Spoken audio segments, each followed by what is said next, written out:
Hello friend, welcome back. स्वागत है आप सबका teaching with Vivek YouTube channel पर। आज हम लोग पढ़ने वाले हैं बायोलॉजी का एक महत्वपूर्ण टॉपिक, प्रकाश संश्लेषण।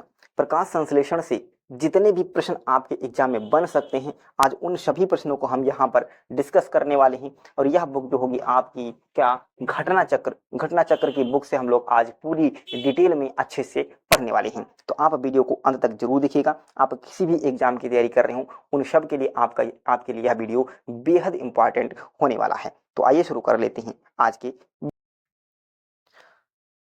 पहला प्रश्न है दोस्त कि पर्णहरिम यानी क्लोरोफिल निम्नलिखित में से कौन सा तत्व पाया जाता है। यानी पर्णहरिम क्लोरोफिल में निम्नलिखित में से कौन सा तत्व पाया जाता है। लोहा, तांबा, मैग्नीशियम या मैंगनीज। तो यहाँ पर ऑप्शन आपका कौन सा करेक्ट हो जाएगा? सी ऑप्शन हमारा करेक्ट होगा, मैग्नीशियम। क्लोरोफिल में मैग्नीशियम तत्व पाया जाता है। यहाँ पर हम बात कर लेंगे डिटेल में कि मैग्नीशियम के अतिरिक्त क्लोरोफिल में कार्बन, हाइड्रोजन, नाइट्रोजन और ऑक्सीजन पाया जाता है। यहाँ से आप जो फैक्ट है उसको जरूर ध्यान रखिएगा कि मैग्नीशियम के अतिरिक्त जो पूछेगा तो क्या पाया जाता है, तो आपको कार्बन मिलेगा, हाइड्रोजन मिलता है, नाइट्रोजन मिलता है और ऑक्सीजन मिलता है। आगे बढ़ेंगे दूसरे प्रश्न की ओर। दूसरा प्रश्न देखो क्या कह रहा है। अब दूसरा प्रश्न देखो यहाँ कहाँ पूछा गया है, यह बीपीएससी में पूछा गया था। दूसरा प्रश्न बीपीएससी का पूछा हुआ प्रश्न है कि निम्नलिखित में से कौन सा क्लोरोफिल का घटक नहीं है। ध्यान दीजिएगा क्या पूछा गया है कि क्लोरोफिल का घटक नहीं है।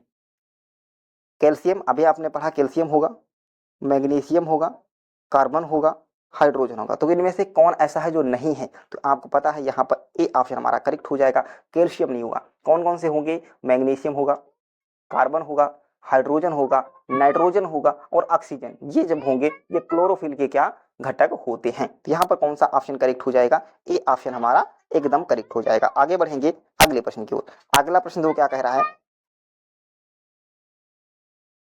अगला प्रश्न क्या है कि क्लोरोफिल यानी पर्णहरिम में पाया जाता है, क्या पाया जाता है? लोहा, तांबा, मैग्नीशियम या मैंगनीज। तो क्या पाया जाता है? इससे पहले अभी आपने पढ़ के आया क्या, मैग्नीशियम। क्लोरोफिल में क्या पाया जाता है? तो मैग्नीशियम पाया जाता है। ऑप्शन हमारा कौन सा करेक्ट हो जाएगा? सी करेक्ट हो जाएगा।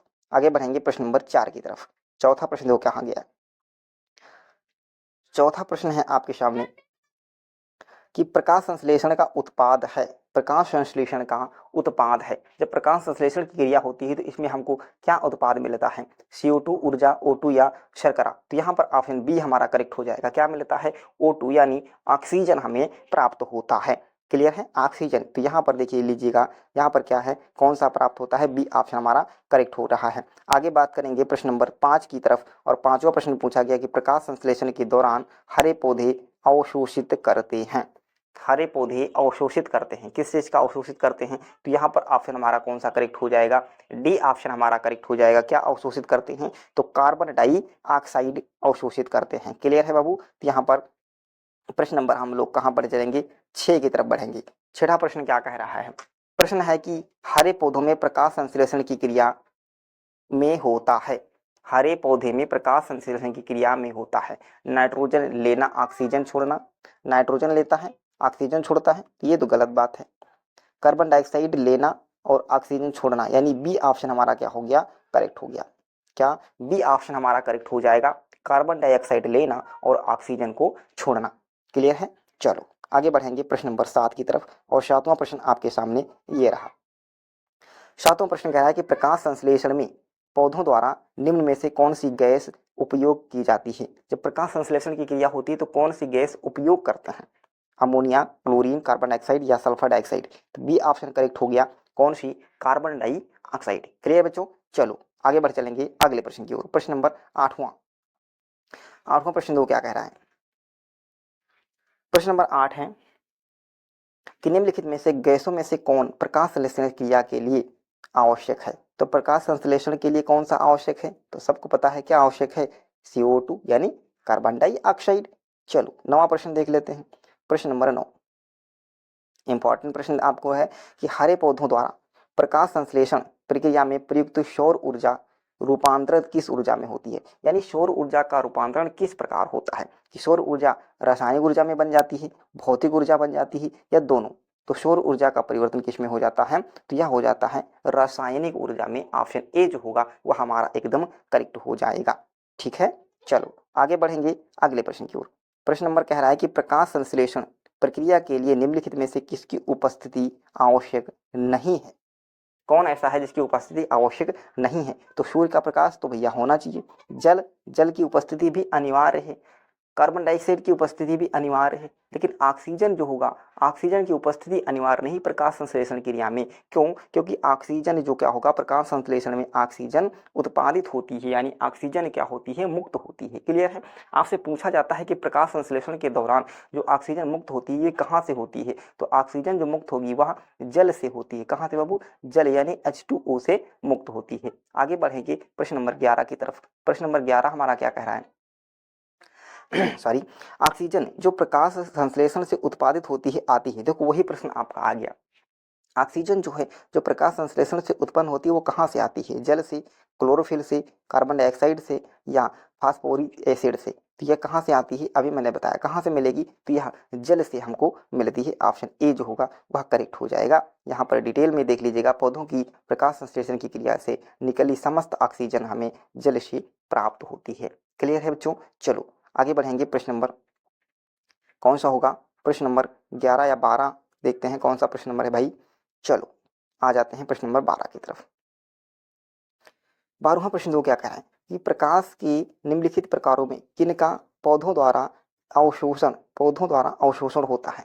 यानी सबसे ज्यादा पौधों द्वारा अवशोषण होता है। बैंगनी और नारंगी, इंडिगो और पीला, पीला और बैंगनी, नीला और लाल। तो यहाँ पर बी ऑप्शन हमारा करेक्ट हो जाएगा। कौन सा? बी ऑप्शन करेक्ट होगा। नीला और लाल रंग का अवशोषण सर्वाधिक होता है। बी ऑप्शन जो होगा वह करेक्ट हो जाएगा। आगे बढ़ेंगे अगले प्रश्न की तरफ। प्रश्न कह रहा है कि पृथ्वी पर अधिकांश ऑक्सीजन उत्पादित होती है। इंपॉर्टेंट प्रश्न नोट कर लीजिएगा कि पृथ्वी पर अधिकांश ऑक्सीजन कहाँ से उत्पादित होती है? घास से, वृक्षों से, शैवाल से या धान के खेत से? तो यहाँ पर ऑप्शन आपका जो करेक्ट हो जाएगा बी ऑप्शन हमारा करेक्ट हो जाएगा। लगभग में 80 से 85% जो ऑक्सीजन होती है वह शैवालों से हमको मिलती है। क्लियर है? बी ऑप्शन हमारा करेक्ट हो जाएगा। आगे बढ़ेंगे। देखो यहाँ पर डिटेल देख लेते हैं कि पृथ्वी पर कुल प्रकाश संश्लेषण का जो 90% भाग होता है वह जल व पौधों के शैवालों से, क्या जलीय पौधे व शैवालों से होता है। इनमें से 80 से 85% जो भाग है वह समुद्र में मुख्य शैवालों से हमको मिलती है। कहाँ? शैवालों से मिलती है। और जो शेष 5 से 10% भाग रहता है वह तालाब, नदियों आदि से हमको प्राप्त हो जाती है। क्लियर है? चलो भैया आगे बढ़ेंगे। प्रकाश संश्लेषण होता है, बहुत अच्छा प्रश्न है। यहाँ से देखो इस प्रश्न में आप लोग क्या करोगे, लगभग में 90% बच्चे जो हैं वह गलतियां करने वाले हैं, पक्का 90%। बताओ, प्रकाश संश्लेषण होता है रात्रि में होता है, दिन में और रात्रि में होता है, दिन में अथवा रात्रि में होता है, या केवल दिन में होता है, या केवल दिन में होता है? जो डी ऑप्शन दे रहे हैं, जो डी ऑप्शन दे रहे हैं उनको एक बार फिर से झटका लगने वाला है दोस्त, फिर से झटका लगेगा। तो यहाँ पर ऑप्शन आपका जो होगा वह सी ऑप्शन करेक्ट हो जाएगा। कौन सा? सी ऑप्शन करेक्ट हो जाएगा। आप इसको अच्छे से देख लीजिएगा। देखो हम इनको बहुत अच्छे से समझा देते हैं आपको। क्या कहा गया है कि प्रकाश संश्लेषण में हरे पौधों में होने वाली एक क्रिया है जिसमें वे भोज्य पदार्थ का निर्माण करते हैं। इस क्रिया में प्रकाश ही ऊर्जा प्रदान करता है। प्राकृतिक रूप से पौधे सूर्य के प्रकाश से ऊर्जा ग्रहण करते हैं, किंतु समुद्री शैवाल चंद्रमा के प्रकाश में यह क्रिया करते हैं। जो समुद्री शैवाल होते हैं, क्या जो समुद्री शैवाल होते हैं वो चंद्रमा के प्रकाश में, किसके? चंद्रमा के प्रकाश में प्रकाश संश्लेषण की क्रिया करते हैं। और चंद्रमा का प्रकाश आपको कब मिलेगा? रात में मिलता है। तथा विद्युत प्रकाश में भी पौधों में प्रकाश संश्लेषण की क्रिया होती है। विद्युत प्रकाश में यानी कृत्रिम रूप से जो विद्युत प्रकाश होता है, जब तीव्र प्रकाश होगा तो वहां पर भी पौधे जो होंगे अपनी प्रकाश संश्लेषण की क्रिया करते हैं। तो यहाँ पर ऑप्शन आपका कौन सा करेक्ट हो गया था बाबू? सी ऑप्शन हमारा करेक्ट होगा। दिन में अथवा रात में, या तो दिन में करेंगे अथवा रात में करेंगे। दिन में और रात में ऑप्शन नहीं लगाइएगा, दिन में अथवा रात में। क्लियर? चलो आगे बढ़ेंगे अगले प्रश्न की ओर। प्रश्न कह रहा है कि पौधे व पेड़ का खाना तैयार करने की प्रक्रिया कहलाती है। घुमा के प्रश्न क्या पूछा गया है कि पेड़ पौधे अपना भोजन किस प्रकार बनाते हैं? तो ये बनाते हैं कहाँ से? फोटोसिंथेसिस। यानी ऑप्शन कौन सा करेक्ट हो गया? बी ऑप्शन हमारा करेक्ट हो गया। चलो आगे बढ़ेंगे अगले प्रश्न की ओर। प्रश्न नंबर 16 देखो क्या कह रहा है। 16वां प्रश्न है कि वह क्रिया जिसके द्वारा पौधे अपना भोजन तैयार करते हैं, वही प्रश्न रिपीट हो गया, क्या कहलाएगा? प्रकाश संश्लेषण की क्रिया द्वारा। ऑप्शन सी करेक्ट हो गया। प्रकाश संश्लेषण होता है, इंपॉर्टेंट प्रश्न है, प्रकाश संश्लेषण कहाँ होगा है? तो ये भी क्लोरोप्लास्ट में होता है। कहाँ होता है? क्लोरोप्लास्ट में होता है। प्रकाश संश्लेषण कहाँ होगा? क्लोरोप्लास्ट में होगा। ऑप्शन सी करेक्ट होगा। चलो आगे बढ़ते हैं अगले प्रश्न की ओर। कह रहा है कि प्रकाश संश्लेषण हेतु सर्वाधिक क्रियाशील प्रकाश है। सबसे ज्यादा प्रकाश संश्लेषण क्रिया कहाँ होती है? सबको पता है कहाँ पे होगी, किस रंग में होगी? लाल रंग में होगी। किस रंग में होगी? लाल रंग में होगी। यानी बी ऑप्शन हमारा क्या हो जाएगा? करेक्ट हो जाएगा। बी ऑप्शन करेक्ट ऑप्शन हमारा हो जाएगा। चलो आगे बढ़ लेते हैं प्रश्न नंबर 19 की तरफ। और 19वां प्रश्न कह रहा है कि प्रकाश संश्लेषण में कौन सा प्रकाश सबसे अधिक प्रभावकारी होता है?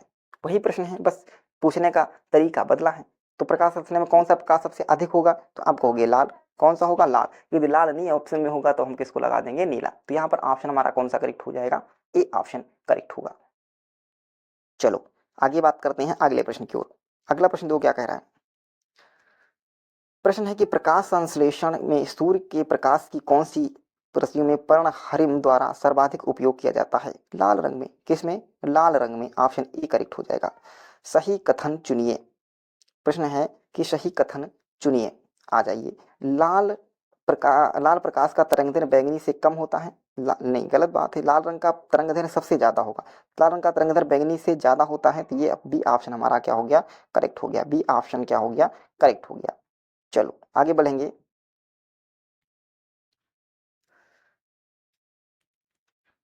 प्रश्न कह रहा है कि पर्णहरिम कृत्रिम प्रकाश से पर्णहरिम क्लोरोफिल नष्ट कर देता है? नहीं। पर्णहरिम का संश्लेषण करता है? नहीं। प्रकाश संश्लेषण का कारण हो सकता है। प्रकाश संश्लेषण का कारण हो सकता है। सी ऑप्शन हमारा जो होगा वह करेक्ट हो जाएगा। प्रकाश ऊर्जा का रासायनिक ऊर्जा में रूपांतरित निम्नवत होता है। यानी प्रकाश ऊर्जा का जो रासायनिक ऊर्जा में रूपांतरण होता है वह किसके द्वारा होता है? इलेक्ट्रोस्टैटिक द्वारा, प्रकाश संश्लेषण द्वारा, श्वसन द्वारा या उत्सवेदन द्वारा। तो यहाँ पर भी ऑप्शन आपका कौन सा करेक्ट हो जाएगा? बी ऑप्शन हमारा करेक्ट होगा, प्रकाश संश्लेषण द्वारा। क्लियर है? प्रकाश संश्लेषण द्वारा। आगे बढ़ेंगे अगले प्रश्न की ओर। अगला प्रश्न दो कौन सा है? अगले प्रश्न पे पहुंचेंगे। चलो अगला प्रश्न है कि प्रकाश संश्लेषण की प्रक्रिया में एटीपी के कितने अणु ग्लूकोज के प्रत्येक अणु के संश्लेषण में शामिल होते हैं? तो कितने होते हैं बाबू? 18। बी ऑप्शन हमारा करेक्ट हो जाएगा। बी ऑप्शन हमारा एकदम करेक्ट होगा।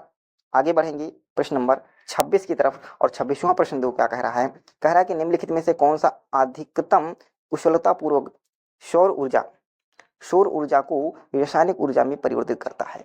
ऐसा कौन सा है जो कुशलता पूर्वक सौर ऊर्जा को रासायनिक ऊर्जा में परिवर्तित करता है? तो यहाँ पर ऑप्शन आपका कौन सा करेक्ट हो जाएगा? ए ऑप्शन हमारा करेक्ट हो जाएगा, क्लोरेला। और यह मैक्सिमम 8%, कितना? 8% प्रकाश ऊर्जा को रासायनिक ऊर्जा में परिवर्तित करता है, जो कि सबसे मैक्सिमम होता है। मैक्सिमम होता है। क्लियर है? चलो भैया आगे बढ़ेंगे। प्रश्न नंबर कहाँ पे पहुंचेंगे? 27 की तरफ। प्रश्न नंबर 27वां देखो क्या कह रहा है? प्रश्न नंबर 27 है कि निम्न में से कौन सा पौधों की जड़ों का कार्य नहीं है? पौधों के जड़ों का कार्य कौन सा नहीं है? प्रकाश संश्लेषण करना क्या पौधों की जड़ों का कार्य होता है? तो नहीं होता है। ए ऑप्शन हमारा करेक्ट हो गया। ठीक है, चलो ये ऑप्शन मिल गया। इसके बाद में हम कौन सा काम करते हैं? इसके बाद में हमारा कुछ जो क्वेश्चन रहेगा वो कौन सा रहेगा? अधोलिखित में से कौन सा पृथ्वी की कार्बन चक्र में कार्बन ऑक्साइड की मात्रा नहीं बढ़ाता है? तो कौन सा नहीं बढ़ाएगा? श्वसन, जैविक पदार्थों का क्षय, प्रकाश संश्लेषण या ज्वालामुखी क्रिया। यहाँ पर बी ऑप्शन हमारा करेक्ट हो जाएगा, प्रकाश संश्लेषण। क्लियर है? प्रकाश संश्लेषण। तो आगे जो हम अगला करेंगे तो उसके बाद आगे जो अगले वीडियो में हम लोग पढ़ेंगे पादप का पोषण। क्लियर है? तो आज के वीडियो में यहीं तक। कैसा लगा आज का वीडियो हमें कमेंट बॉक्स में जरूर बताइएगा। मिलते हैं अगले वीडियो में, तब तक के लिए जय हिंद, धन्यवाद।